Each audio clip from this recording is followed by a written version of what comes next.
लौह पुरुष भारत रत्न सरदार वल्लभ भाई पटेल की 150वीं जयंती वर्ष पर घरघोड़ा के तमनार तक ऐतिहासिक यूनिटी मार्च का आयोजन किया गया है। यह 12 किलोमीटर लंबी पदयात्रा वित्त मंत्री ओपी चौधरी द्वारा दीप प्रज्वलन कर शुभारंभ की गई है और इस मार्च से सांसद राधेश्याम राठिया, सांसद देवेंद्र प्रताप सिंह सहित रायगढ़, तमनार, घरघोड़ा, धरमजयगढ़ और लैलूंगा क्षेत्रों से हजारों नागरिकों ने उत्साहपूर्वक भाग लिया है। यूनिटी मार्च घरघोड़ा के गायत्री मंदिर से शुरू हुआ। यात्रा के दौरान में घरघोड़ा, झरियापाली, देवगढ़, जेरेकेला और बासनपाली में लोगों ने भव्य स्वागत किया है। जगह जगह पर पुष्प वर्षा व नारे, साथ में देशभक्ति के गीतों के साथ में वातावरण राष्ट्रीय एकता के रंग में रंगा हुआ नजर आया।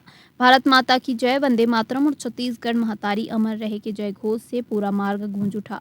मार्ग का समापन तमनार स्थित स्वामी आत्मानंद स्कूल मैदान में हुआ है, जहां पर बड़ी संख्या में लोग एकत्रित हुए हैं। इस अवसर पर वक्ताओं ने सरदार पटेल के योगदान, उनके दृढ़ नेतृत्व और देश की एकता के प्रति उनके संकल्प को याद किया है। वित्त मंत्री ओपी चौधरी ने कहा कि सरदार पटेल ने भारत को एक सूत्र में बांधकर एक भारत श्रेष्ठ भारत का स्वप्न साकार किया है। यूनिटी मार्च के माध्यम से उनके आदर्शों और संदेशों को जन जन तक पहुंचाना ही सच्ची श्रद्धांजलि है। इस पदयात्रा में बच्चे, युवा, महिलाएं और वरिष्ठ नागरिक सभी बड़ी संख्या में शामिल हुए हैं। पूरे कार्यक्रम के दौरान में देशभक्ति और एकता का जोश देखते ही बनता था। यूनिटी मार्च ने क्षेत्र में राष्ट्रीय एकता और सामाजिक सौहार्द का सशक्त संदेश दिया। लगभग 15 किलोमीटर की यूनिटी मार्च निकाली गई है। सरदार वल्लभ भाई पटेल जी, जिन्होंने 562 देशी रियासतों को एक झटके में एकीकरण करके वास्तविक अर्थों में भारत के राष्ट्र निर्माण का काम, भारत को एकता और अखंडता के सूत्र में पिरोने का काम जिन्होंने किया था, उनकी यह वर्ष, उनकी जयंती का 150वां वर्ष है। इसलिए आज यूनिटी मार्च पूरे देश की तरह नरेंद्र मोदी जी के आह्वान पर निकाली गई है। और सरदार पटेल जी इतने बड़ी शख्सियत थे कि उन्होंने पूरे अपने आप को देश के लिए समर्पित किया। जब वो प्राण त्यागे तो उनके अकाउंट में मात्र 260 रुपए का बैंक बैलेंस था।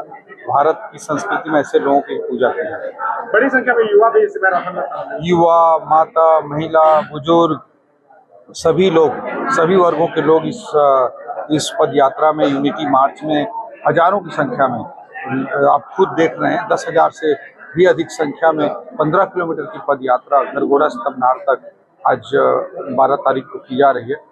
और लोगों का जिस तरह का उत्साह है, समर्पण है, ये निश्चित रूप से प्रशंसनीय। उसके लिए मैं सभी लोगों को, सभी कार्यकर्ताओं को बहुत बहुत धन्यवाद देता हूँ। यूनिटी मार्च केवल प्रतीकात्मक